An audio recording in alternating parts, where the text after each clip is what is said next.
एक महत्त्वाची बातमी शेवगावमधील नामदेव दहातोंडे हत्या प्रकरणाची आहे। नामदेव दहातोंडेंच्या मुलानं गुणरत्न सदावर्तेंची भेट घेतली।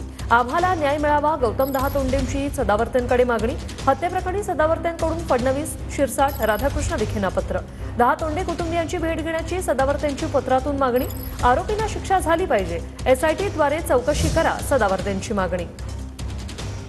26 जानेवारीच्या दिवशी सकाळी 5:30च्या टायमिंगला त्यांचा खून करण्यात आला व मारण्यात आलं। एक मंदिराच्या पाठीमागे विहीर आहे, त्या पाठीमागच्या विहिरीमध्ये पाण्याच्या विहिरीमध्ये मुंडकं टाकलं आणि दुसऱ्या विहिरीमध्ये धड पुरलं।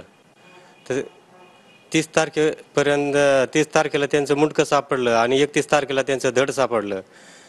त्याच्यानंतर आरोपी फिक्स कोणचा आहे हा त्याचं नाव नाही मिळालं। तर त्याला फाशीची शिक्षा मिळावी अशी आमची इच्छा आहे।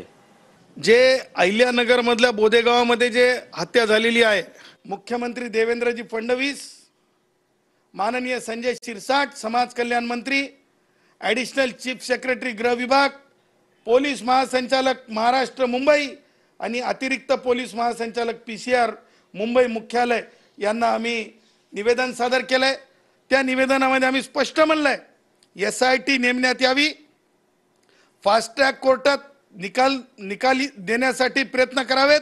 या खून प्रकरणाला न्याय मिळाला पाहिजे, न्याय फास्ट ट्रॅकने जाऊन याच्यावर कारवाई झाली पाहिजे अशी आमची मागणी आहे।